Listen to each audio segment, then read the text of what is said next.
அஸ்ஸலாமு அலைக்கும் வரஹ்மத்துல்லாஹி வபரகாத்துஹு. அஊது பில்லாஹி மினஷ் ஷைத்தானிர் ரஜீம். பிஸ்மில்லாஹிர் ரஹ்மானிர் ரஹீம். அல்ஹம்துலில்லாஹி ரப்பில் ஆலமீன். வஸ்ஸலாத்து வஸ்ஸலாமு அலா அஷ்ரஃபில் முர்சலீன் சையதுனா முஹம்மத் வ அலா ஆலிஹி வ ஸஹ்பிஹி அஜ்மஈன். அம்மா பஅத். அல்ஹம்துலில்லாஹ் சிஸ்டர்ஸ், இன்ஷாஅல்லாஹ் தஆலா இன்னைக்கு நம்ம சீரா பாடத்தில் என்ன பார்க்க போகிறோம் அப்படின்னு சொன்னால், ஹிஜ்ரா அப்படிங்கிறத பற்றி தெரிஞ்சுக்க போகிறோம். ஹிஜ்ரா அப்படின்னா என்ன அர்த்தம்? ஒரு முஸ்லீம் தன்னுடைய ஈமானையும் மார்க்கத்தையும் காப்பாற்றிக்கிறதுக்காக தன்னுடைய சொந்த நாடு, சொந்த ஊர், சொத்துக்கள், உறவுகள், இந்த மாதிரி அனைத்தையுமே விட்டுட்டு அல்லாஹ்வின் திருப்திக்காக ஒரு அந்நிய நாட்டுக்கு பயணம் செய்கிறது தான் ஹிஜ்ரா அப்படின்னு சொல்கிறோம். இந்த பயணத்தினால என்னெல்லாம் ஏற்படலாம் அப்படின்னு பார்த்திங்கன்னா, நமக்கு உயிர் ஆபத்து ஏற்படலாம், சொத்துக்கள் பறிபோகும் அபாயம் ஏற்படலாம், எதிர்காலம் தெரியாத நிலை ஏற்படலாம். இது எல்லாமே நமக்கு தெரிஞ்சிருந்தோம். அல்லாஹ்வின் மேலே முழு நம்பிக்கை, முழு தவக்குள் வச்சு மேற்கொள்ளப்படக்கூடிய ஒரு தியாக பயணம் தான் என்னது? ஹிஜ்ரா அப்படிங்கிறது. சுபஹானல்லாஹ். ஹிஜ்ரத் அப்படிங்கிற அரபு சொல்லுக்கு என்ன தெரியுமா அர்த்தம்? இடம் மாறுதல், புலம்பெயர்தல், விட்டு விடுதல், வெறுத்து விடுதல் அப்படிங்கிற அர்த்தத்தை கொடுக்கும். இறைவனுடைய மார்க்கத்தை முழுமையாக ஃபாலோ பண்ண முடியாத ஒரு இடத்த விட்டுட்டு ஈமானை காக்கிறதுக்காக வேறு இடத்துக்கு போகிறது தான் ஹிஜ்ரா அப்படின்னு நம்ம சொல்கிறோம். சுபஹானல்லாஹ். அதாவது பார்த்திங்கன்னா, இடம் மாறுதல், புலம்பெயர்தல், தீமையை விட்டு விலகுதல் அப்படின்னும் சொல்லலாம். அல்லாஹ்வின் மார்க்கத்தை காக்கிறதுக்காக அடக்குமுறையுள்ள இடத்தை விட்டுட்டு பாதுகாப்புள்ள இடத்துக்கு போகிறதுக்கு பேர் தான் ஹிஜ்ரத் அப்படின்னு சொல்கிறோம். அல்லாஹ் சுப்ஹானஹு தஆலா குர்ஆனில் நமக்கு சூரத்து நிசால 4வது சூறால 97வது ஆயத்தில் என்ன தெரியுமா சொல்கிறான்? அலம் தகுன் அர்துல்லாஹி வாசிஅதன் ஃபதுஹாஜிரு ஃபீஹா. அதாவது அலம் தகுன் அப்படின்னா இருக்கவில்லையா? ஒரு கேள்வி கேட்குறான். இருக்கவில்லையா? அர்துல்லாஹி அல்லாஹுவின் பூமி, வாசிஅதன் விசாலமானதாக, ஃபதுஹாஜிரு ஹிஜ்ரா சென்றிருக்க வேண்டாமா, ஃபீஹா அதில். அப்போது அல்லாஹுவின் பூமி விசாலமானதாக இல்லையா? அதில் ஹிஜ்ரத்து செய்து நீங்கள் நாடு கடந்து போயிருக்கக்கூடாதா? அப்போது நமக்கு அடக்குமுறைக்கு ஆளாக்கப்பட்டிருக்கிறோம் அப்படின்னு சொன்னால் நம்ம தாராளமாக ஹிஜ்ரத்து செய்யலாம் அப்படிங்கிறத அல்லாஹ் சுப்ஹானஹு தஆலா நமக்கு இந்த ஆயத்தில் சொல்லி காமிக்கிறான். அப்போது நபி ஸல்லல்லாஹு அலைஹி வஸல்லம் அவர்களுடைய காலகட்டத்தில் முதல் ஹிஜ்ரத் நடக்குது. அந்த காலம் என்ன? நிகழ்ந்த காலம் எப்போ அப்படின்னு பார்த்திங்கன்னா, நபித்துவத்தோட 5ஆம் ஆண்டு. இஸ்லாம் எப்படிப்பட்டதாக இருந்துச்சு? ரொம்ப பலவீனமான சூழ்நிலையில் தான் இருந்துச்சு. மக்கால முஷ்ரிக்குகள் என்ன பண்ணிகிட்டு இருந்தாங்க அப்படின்னு சொன்னால், ரொம்பவே அடக்குமுறையை பண்ணிகிட்டு இருந்தாங்க. அடிதடி பண்ணாங்க, சித்திரவதை செஞ்சாங்க, சமூகத்தில் புறக்கணிப்பு பண்ணாங்க, கொலை அச்சுறுத்தல் செஞ்சாங்க. இந்த மாதிரி மக்கத்து காஃபிர்கள் நடந்துக்கிட்டாங்க. அதனால தான் ஹிஜ்ரத்து செய்யக்கூடிய ஒரு காரணம் ஏற்படுது. அதாவது முஸ்லீம்கள் கடுமையாக துன்புறுத்தப்படுறாங்க. நபி ஸல்லல்லாஹு அலைஹி வஸல்லம் அவங்க அவங்களுடைய ஈமான் காக்கப்படணும் அப்படிங்கிறதுக்காக ரொம்ப கவலைப்பட்டுட்டு இருந்தாங்க. அதனால் அபிசீனியாவை நோக்கி செல்கிறதுக்கு அனுமதி வழங்கினாங்க. அபிசீனியா அப்படிங்கிறது ஹபஷா அப்படின்னும் அதுக்கு இன்னொரு பேர் இருக்குது. எத்தியோப்பியா அப்படின்னு இப்போ நம்ம சொல்லுவோம். ஸோ அபிசீனியா, ஹபஷா, எத்தியோப்பியா இது எல்லாமே ஒரே இடம்தான். இங்கே போகிறதுக்கு அனுமதி வழங்கினாங்க. அதாவது என்ன சொன்னாங்க அப்படின்னு பார்த்திங்கன்னா, அங்கே ஒரு அரசர் இருக்கிறார், அவரிடம் யாருக்கும் அநியாயம் செய்யப்படாது அப்படின்னு சொன்னாங்க. அபிசீனியாவை ஏன் தேர்ந்தெடுத்தாங்க அப்படின்னு பார்த்திங்கன்னா, அங்கே உள்ள மன்னர் பேர் நஜ்ஜாஷி. இவர் நீதியுள்ள ஆட்சியாளராக இருந்தார், கிறித்தவ மதத்தவராக இருந்தார். அங்கே மத சுதந்திரம் வழங்கக்கூடிய ஒரு நாடாக இருந்துச்சு. முஸ்லீம்கள் அங்கே எப்படி இருந்தாங்க? இஸ்லாத்தை கடைபிடிக்கிறதுக்கு தடையே இல்லை அப்படிங்கிற ஒரு நிலையில் அங்கே இருந்தாங்க. முதல் ஹிஜ்ரத் எத்தனை பேர் செஞ்சாங்க அப்படின்னு பார்த்தீங்கன்னா, மொத்தம் 16 பேர். ஆண்கள் 12 பேர், பெண்கள் 4 பேர். இதில் முக்கியமான நபித்தோழர்கள் யார் யார் அப்படின்னு பார்த்தீங்கன்னா, உஸ்மான் பின் அஃபான் ரதியல்லாஹு அன்ஹு, ருக்கையா ரதியல்லாஹு அன்ஹா. இவங்க நபி ஸல்லல்லாஹு அலைஹி வஸல்லம் அவர்களுடைய மகள். உஸ்மான் பின் அஃபான் ரதியல்லாஹு அன்ஹு அவங்களுடைய மனைவி. அடுத்ததான் அபு சலமா ரதியல்லாஹு அன்ஹு, உம்மு சலமா ரதியல்லாஹு அன்ஹா. இவங்க 2 பேரும் கணவன் மனைவி. அடுத்தது முஸ்அப் பின் உமைர் ரதியல்லாஹு அன்ஹு, அப்துர் ரஹ்மான் பின் அவுஃப் ரதியல்லாஹு அன்ஹு, ஜாஃபர் பின் அபி தாலிப் ரதியல்லாஹு அன்ஹு. இந்த மாதிரியான முக்கிய நபித்தோழர்கள் முதல் ஹிஜ்ரத்து செய்கிறாங்க. இதில் பார்த்திங்க அப்படின்னு சொன்னால் என்ன நடக்குது அப்படின்னா, அதாவது மக்கத்து காஃபிர்கள் என்ன பண்ணுறாங்க அப்படிங்கிறத நம்ம தெரிஞ்சுக்கணும். அதாவது அபிசீனியாவுக்கு நபித்தோழர்கள் அடைக்கலம் தேடி போயிட்டாங்க. ஆனால் என்ன நடக்குது? அப்துல்லா பின் அபி ரபியா, அப்புறம் அம்ர் இப்ன் அல் ஆஸ், இவங்க வந்து என்ன பண்ணுறாங்கன்னா, ஒரு தூதுக்குழு அமைச்சு மக்கத்து காஃபிர்கள் வந்து அபிசினியாவுக்கு வந்து அனுப்பி வைக்கிறாங்க. இவங்க 2 பேர் தலைமையில் அனுப்பி வைக்கிறாங்க. அப்போ வந்து மக்கால முஸ்லீம்களை துன்புறுத்தினதோடு மட்டும் இல்லாமல் அபிசினியா வரைக்கும் போய் அங்கேயும் தொந்தரவு கொடுக்க போயிட்டாங்க இந்த மக்கத்து காஃபிர்கள். அங்கே அவங்க போய் என்ன பண்ணாங்க தெரியுமா?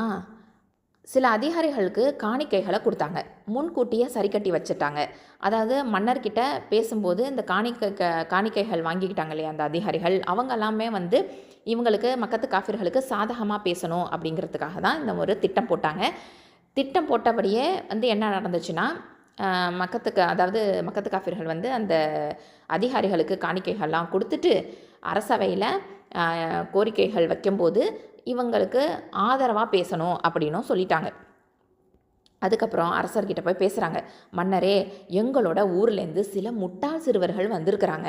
அவங்க வந்து எங்களோட மார்க்கத்தை விட்டுட்டாங்க, உங்களுடைய மார்க்கத்திலையும் சேராமல் இருக்கிறாங்க. இது மாதிரி ஒரு பிரிவினர் உங்களோட ஊருக்கு வந்திருக்கிறாங்க. இவங்க வந்து புதுசாக ஒரு மார்க்கத்தை கொண்டு வந்திருக்கிறாங்க. அதை வந்து நாங்களும் தெரிஞ்சுக்கல, உங்களுக்கும் அது தெரியாது. இவங்க வந்து நம்ம கெடுக்கிறதுக்காக வந்திருக்கிறாங்க அப்படின்னு நஜாஷி மன்னர்கிட்ட சொல்லிட்டாங்க. நாங்கள் இவங்களுடைய சொந்தக்காரங்க தான், இவங்களுடைய குடும்பத்தை சார்ந்தவங்க தான், நாங்கள் வந்து இவங்க சொந்தக்காரங்க தான், அதனால் எங்ககிட்ட நீங்கள் வந்து இவங்கள திருப்பி அனுப்பிச்சிடுங்க அப்படின்னு சொல்லி கேட்குறாங்க. நாங்கள் வந்து அந்நியமானவங்கலாம் கிடையாது, இவங்களுடைய உங்கள் ஊருக்கு அடைக்கலம் தேடி வந்திருக்கிறாங்க இல்லையா, அவங்களுடைய சொந்தக்காரங்க தான் நாங்கள் அப்படின்னு வேற சொல்கிறாங்க. அது மட்டும் இல்லாமல் நாங்கள் வந்து ரொம்ப வெறுத்து போய் தான் இங்கே வந்திருக்கிறோம் அப்படின்னு சொல்லும் போது எல்லாமே இந்த சபையில் உள்ள அதிகாரிகளும் என்ன பண்ணுறாங்கன்னா, இவங்க என்னெல்லாம் சொன்னாங்களோ இந்த மக்கத்து காஃபிர்கள் அதுக்கெல்லாம் ஆமாம் ஆமாம் அப்படின்னு சொல்லிட்டு இருக்கிறாங்க. அதுக்கப்புறம் மக்கத்து காஃபிர்கள் வந்து நம்ம வந்து இங்கே வந்து மன்னர்கிட்ட பேசிகிட்டு இருக்கிறாங்க அப்படிங்கிற ஒரு செய்தி ஜாபீர் பின் அபி தாலிப் ரலியல்லாஹு அன்ஹு அவங்களுக்கு வந்து கிடச்சிருது. அதுக்கப்புறம் மன்னர் வந்து நம்மளை கூப்பிட்டு விடுவார், மன்னர் வந்து நம்மளை திருப்பி அனுப்புறதுக்கு வாய்ப்பு இருக்குதே, என்ன நடக்குமோ அப்படின்னு பயந்துட்டு வர இருக்கிறாங்க. ஜாஃபிர் பின் அபி தாலிப் ரலியல்லாஹு அன்ஹு அவங்க வந்து இந்த கூட்டத்துக்கு முஸ்லீம் குழுவுக்கு வந்து ஒரு தலைவராக இருக்கிறாரு. மன்னர் வந்து நம்மக்கிட்ட விசாரணை செஞ்சாங்க அப்படின்னு சொன்னால் நம்ம என்ன சொல்கிறது அப்படின்னு சொல்லி இந்த தலைமையில் ஆலோசனை பண்ணிகிட்டு இருக்கிறாங்க. ஜாஃபிர் பின் அபி தாலிப் ரலியல்லாஹு அன்ஹு அவங்க வந்து எதையெல்லாம் இது வரைக்கும் நம்ம சொல்லிகிட்டு இருந்தோமோ அதையே இங்கேயும் சொல்லுவோம், அதில் வந்து ஒளிவு மறைவெல்லாம் தேவையில்லை, என்ன விளைவுகள் வந்தாலும் பரவாயில்ல, மார்க்கத்தில் ரகசியமே கிடையாது, நபி ஸல்லல்லாஹு அலைஹி வஸல்லம் அவங்க சொன்ன வழிமுறைப்படி நம்ம நடந்துக்குவோம், இதுதான் வந்து நம்ம வந்து தெரிஞ்சு வச்சுருக்கக்கூடிய விஷயம், அதை வந்து அல்லாஹ்வின் மேலே ஆணையாக நம்ம வந்து சொல்லிடுவோம், நபி அவர்கள் வந்து நமக்கு எதெல்லாம் ஏவுனாங்களோ அதை வந்து சொல்லிடுவோம், இந்த நாட்டோட கொள்கைக்கு மாற்றமாக இருந்தாலும் சரிதான், அல்லாஹ்வை தான் நம்ம வணங்குறோம், சிலைகளை எதிர்க்கிறோம் அப்படின்னு சொல்லிட்டு என்ன நடந்தாலும் பரவாயில்ல அப்படின்னு முடிவு செஞ்சிடறாங்க. மன்னர் நபி தோழர்களை அழைச்சிட்டு விசாரிக்கிறார். இப்போ அவர்கிட்ட என்ன சொல்கிறாங்கன்னா, மன்னரே, நாங்கள் வந்து எதையும் அறியாத மக்களாக இருந்தோம், சிலைகளை வணங்கிட்டு இருந்தோம், செத்த பிணங்களை சாப்பிட்டுட்டு இருந்தோம், அசிங்கமான மானக்கேடான காரியங்களை செஞ்சுட்டு இருந்தோம், சொந்த பந்தங்களான உறவுகளை பகைச்சிட்டு இருந்தோம், அண்டை வீட்டுக்காரங்களுக்கு தொந்தரவு கொடுத்துட்டு இருந்தோம், பலமானவர்கள் பலவீனமானவர்களை சுரண்டி வாழ்ந்துட்டு இருந்தோம். இந்த நிலையில தான் எங்களுக்கு ஒரு தூதரை அல்லாஹ் அனுப்புனா. அவருடைய பாரம்பரியம் எங்களுக்கு தெரியும், அவர் உண்மையானவர், நேர்மையானவர், பரிசுத்தமான வாழ்க்கை வாழக்கூடியவர் அப்படிங்கிறது எங்களுக்கு தெரியும். அவர் வந்து அல்லாஹ்வை மட்டும் வணங்கணும் அப்படின்னு எங்களுக்கு சொன்னார், மற்றதை எல்லாத்தையுமே விட சொல்லிட்டாரு, மரம் செடி கொடிகள் சிலைகள் இந்த மாதிரி எதையுமே வணங்கக்கூடாதுன்னு சொல்லியிருக்கிறாரு, உண்மையை மட்டுமே பேசணும்னு ஏவி இருக்கிறாரு, அமானிதத்தை காப்பாற்றணும்னு சொன்னார், சொந்த பந்தங்களோட சேர்ந்து வாழணும்னு சொல்லியிருக்கிறாரு, அண்டை வீட்டாரோட நெருக்கத்தோடு இருக்கணும்னு சொல்லியிருக்கிறாரு, இறைவனால் தடை செய்யப்பட்டதை தவிர்க்க சொல்லியிருக்கிறாரு, உயிரை வந்து கொலை செய்யக்கூடாதுன்னு சொல்லியிருக்கிறாரு, அசிங்கமான காரியத்தை தடுத்திருக்கிறாரு, பொய் சொல்லக்கூடாதுன்னு சொன்னார், அனாதை சொத்தை சாப்பிடக்கூடாதுன்னு சொல்லியிருக்கிறாரு, பெண்கள் மேலே அவதூறு சொல்லக்கூடாதுன்னு சொல்லியிருக்கிறாரு, தொலை சொன்னார், ஜக்காத்து கொடுக்க சொன்னார், நோன்பு வைக்க சொல்லியிருக்கிறாரு அப்படின்னு ஜாபீர் பின் அபி தாலிப் ரலியல்லாஹு அன்ஹு அவங்க பட்டியல் போட்டு பேசிக்கிட்டே இருக்கிறாங்க. இதை வந்து நாங்கள் நம்பினதுனால, அது மட்டும் இல்லாமல் நம்பி செயல்படுத்தினதுனால எங்களை இந்த மக்காவாசிகளான அந்த காஃபிர்கள் ரொம்ப ரொம்ப கடும் துன்பத்துக்கு ஆளாக்கிட்டாங்க. அதனால தான் நாங்கள் வந்து எங்கள் ஊரில் எங்கள் நாட்டை விட்டு வந்திருக்கிறோம், எங்களை அதாவது நாங்கள் வந்து அந்த ஊரை விட்டுட்டு உங்களை தான் நாங்கள் தேர்ந்தெடுத்திருக்கிறோம், உங்களோட அடைக்கலத்துக்காகத்தான் நாங்கள் வந்து ஆசைப்படுறோம் மன்னரே, உங்களோட ஆட்சியில் எங்களுக்கு அநீதி இழைக்கப்படக்கூடாது அப்படின்னு வந்து சொல்கிறாங்க. சொல்லி முடித்ததுக்கப்புறமா என்ன நடக்குது அப்படின்னு பார்த்தீங்கன்னா, இந்த மாதிரி நஜாஷி மன்னர்கிட்ட ஜாபிர் பின் அபி தாலிப் ரலியல்லாஹு அன்ஹு பேசுனதுக்கு பிற்பாடு மக்கள்லேருந்து வந்தவங்க கிட்ட மன்னர் என்ன சொல்கிறாரு, நான் வந்து விசாரிச்சுட்டு பதில் சொல்கிறேன் அப்படின்னு சொல்லிட்டு இவங்களை வந்து உங்ககிட்ட ஒப்படைக்க முடியாது அப்படின்னு மறுத்துடுறாரு. மறுநாள் மன்னர் வந்து மக்கத்து காஃபிர்களை கூப்பிட்டு என்ன சொல்கிறாருன்னா, நீங்கள் அதாவது மக்கத்து காஃபிர்கள் மன்னர்கிட்ட என்ன சொல்கிறாங்கன்னா, மறுநாளைக்கு அடுத்த பிளான் போடுறாங்க. இவங்களை எப்படியாவது நம்ம கூட்டிகிட்டு போயிடணும் அப்படிங்கிறதுக்காக அடுத்த பிளான் என்ன போட்டாங்க அப்படின்னா, நீங்கள் நம்பக்கூடிய ஈசாவை பற்றி இவங்கக்கிட்ட விசாரிங்க அப்படின்னு சொல்கிறாங்க. அதாவது இவர் வந்து கிறிஸ்தவ மதத்தை சார்ந்தவர் அப்படிங்கிறதுனால ஈசா அலைஹிஸ்ஸலாமை பற்றி வந்து விசாரிங்க அப்படின்னு சொல்கிறாங்க. அதுக்கப்புறம் அது மாதிரியே ஈசாவை பற்றி நீங்கள் என்ன சொல்கிறீங்க அப்படின்னு மன்னர் வந்து நஜாஷி நபித்தோழர்கள்கிட்ட வந்து கேட்குறாரு. அப்போது என்ன தெரியுமா பதில் சொன்னாங்க, ஈசா என்பவர் அல்லாஹ்வின் தூதர், அல்லாஹ்வின் மகனாக நாங்கள் வந்து அவர் கிடையாது, அதை நாங்கள் நம்பலை, அல்லாஹ்வின் வார்த்தையினால் உருவானவர் அவர் அப்படின்னு சொல்கிறாங்க. அவர் வந்து அல்லாஹ்வின் மார்க்கத்தை மக்களுக்கு எடுத்து சொன்னவர் அப்படின்னு சொல்லிட்டாங்க.